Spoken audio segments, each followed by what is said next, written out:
Hey everyone, it's Melissa. Sorry for the laid back, ultra casual look today, but I am on some modified bed rest, and that is because I finally had my ablation surgery, and I want to talk to you about that today and share my experiences.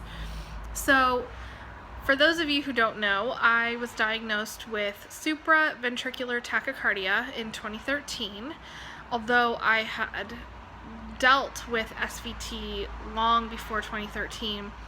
They can't quite diagnose you until they get a reading on an ECG, and that finally happened for me when I was pregnant with my daughter. And I will link a video in the iCard about one of my episodes. I'm talking about whether or not I should take beta blockers during pregnancy, and I talked about how awful this latest episode was, and it just sucked all the way around, so I'll share that video with you. But it's been being in Canada, there's a long wait list for me to get in to see somebody who is capable of doing this ablation surgery. So I finally went and had it done last Thursday. I think the date was August the 4th, 2017. It was quite the experience. Quite the experience. And for me, I'm not sure about anybody else, but I found that my episodes of SVT kept getting increasingly worse, meaning my heart would beat faster and faster. The pain in my chest would just get stronger.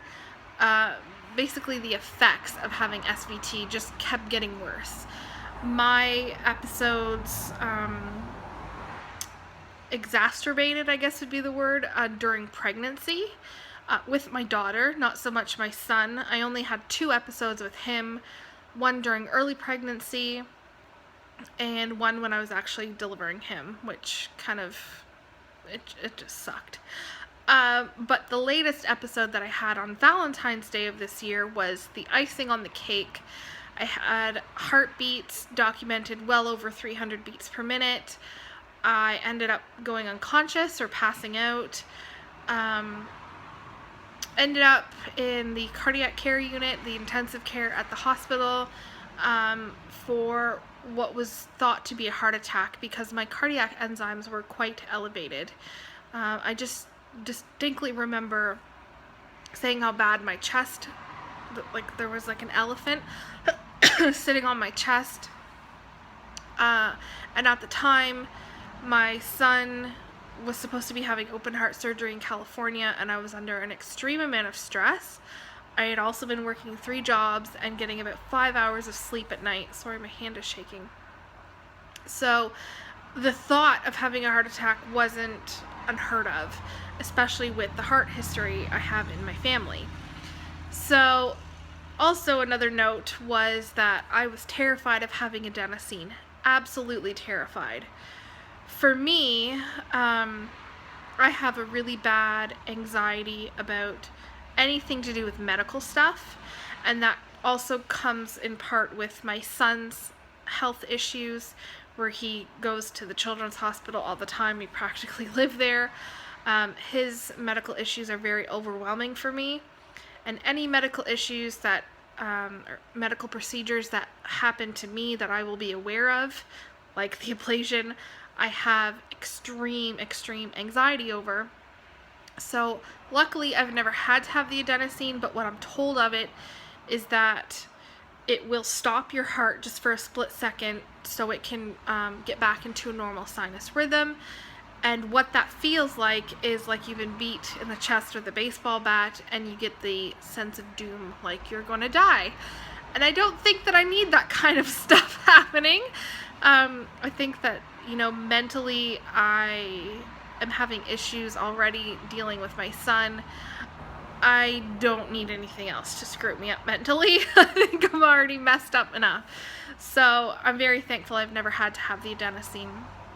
I always told anybody who was around me that if I have an attack that I needed to be brought out of, I would like to be cardioverted, because at least you get to be put to sleep before that happens. Anyways, so I had the ablation on Thursday, and I needed to be admitted the day beforehand. I'm not really sure why, because there's more preparation involved in a C-section than there is the ablation, and you don't need to go in the day before a C-section. So what they did was they just drew a bunch of blood, they put an IV in me, and that was my day, the first day. I was so bored because we were an hour away from where I live. So it's not like anybody could randomly come down and visit me or anything like that. I had my mom watching the kids. She had dropped me off, and I just said, okay, I guess I'll see you Thursday, because it was supposed to be a same day procedure. Like, you go home the procedure was on Thursday, and I was supposed to be released that night. That did not happen. Sorry, I have like the worst indigestion today. Anyways, so I was number 3 to go in, so my schedule was for noon. I had been pretty nervous, or actually I've been pretty calm up until then, surprisingly. But the closer to noon we got, the worse my anxiety got. And when the nurse came in and said, oh, she's ready, we're ready for her, I went into SVT all on my own. And I think that was in part of anxiety, but my heart went up to 180 beats per minute, just, waiting to get in. It was pretty bad. So they got me in there, and, the cath lab is freezing cold. It feels like Antarctica or the North Pole or something. So they lay me down on this operating table, and they drape a sheet over, because they have to insert the catheters in my groin, so they drape a sheet over me to give me some sense of dignity. Actually, before that, they had stuck sticky things all over me, like electrodes. They had also attached the defibrillator pads, and I had just taken a CPR class the day before, so I knew what they were, and that also made me increasingly nervous that the fact that they had it, of course, better safe than sorry. So, but still, it was very nerve-wracking.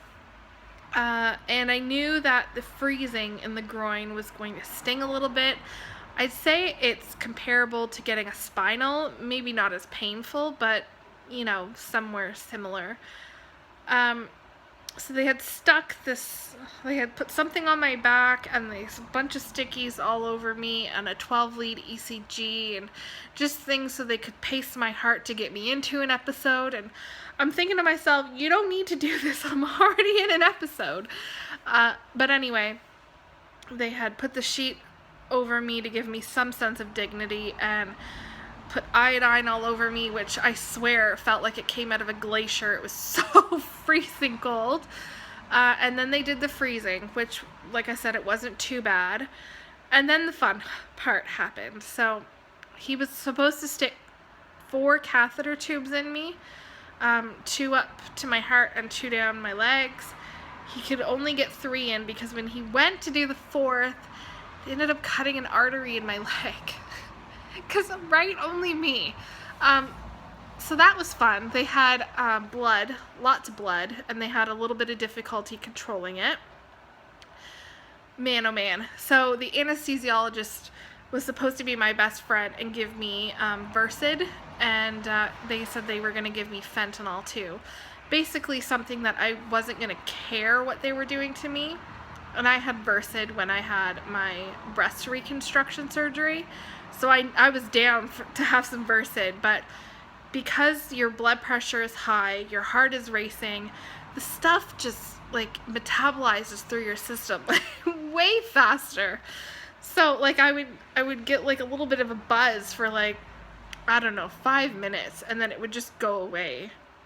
And I kept saying, more drugs, please give me more drugs. I don't want to feel like totally aware of what's happening.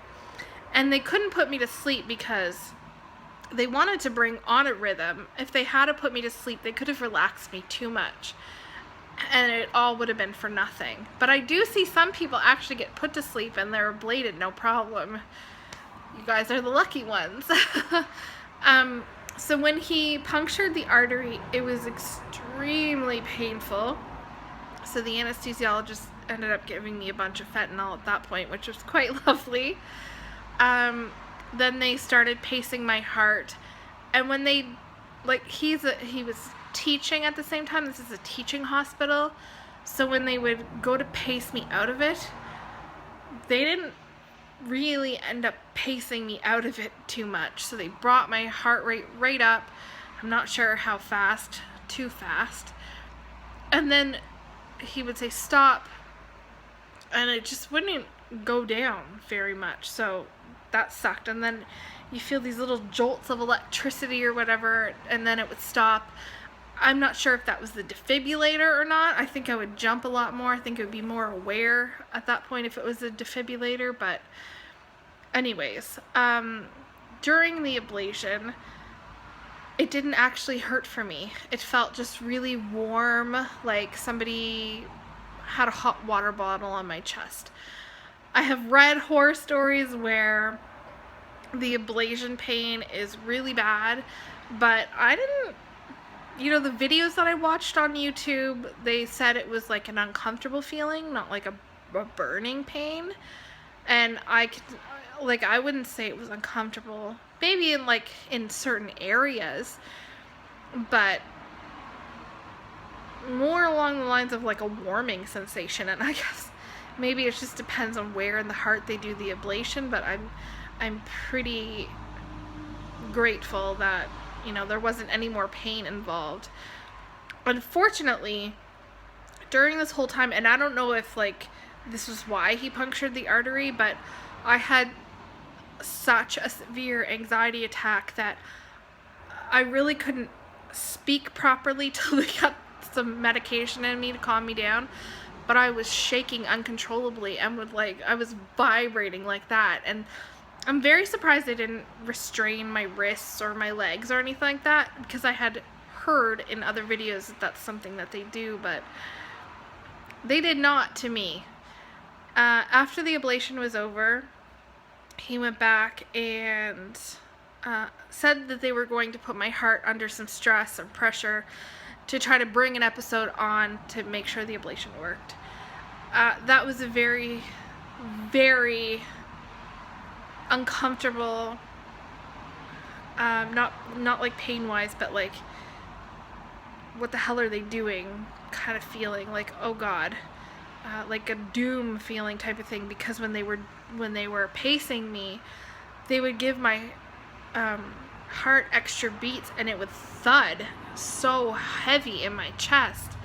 And I just remember looking at the nurse. I was gonna call her the doula, because I told her, I'm like, you would make a good doula. She kept reassuring me and saying everything's gonna be okay, you're doing great. And the anesthesiologist was the same way. So it was nice to have those guys. But I'm like, what is that? Because they have this big screen TV, and the 12 lead, they could see what they're doing to my heart. I'm like, what was that? And she didn't know what I was talking about, so I don't know. I just kept saying to the anesthesiologist, more drugs, more drugs. And moving from the operating table back to the bed, my leg, the catheter tubes are still in, but because my artery is cut, there's still blood coming out. And it was very painful, and I don't know if the anesthesiologist felt bad because I started to have another anxiety attack. At that point, he gave me more Versed and more fentanyl, and it was supposed to just make me forget or, not remember as much, but I remember too well. And, I'm thankful that he was trying to help me, but it wasn't enough for me. It was metabolizing in my system too fast. After the procedure, you needed to lay still for about 4 hours. I think that was the worst part of it all, because I was in so much pain. I had such a severe migraine. I actually had dental surgery the week before for a complicated wisdom tooth extraction. And I was hungry. I had not eaten since 9 o'clock the previous night, and it was now 3 o'clock in the afternoon. So I'm starving at this point. And I just said, I can't deal with this. I have such a bad migraine. It's killing me. Apparently that's a sign that you're having a stroke, before you get the facial paralysis. So they started worrying about that. Thankfully, no strokes, no major complications except for the artery. I'm home now. They let me go the next day because they wanted to keep an eye on that. But I'm doing okay. I'm home. My leg's a little bit sore.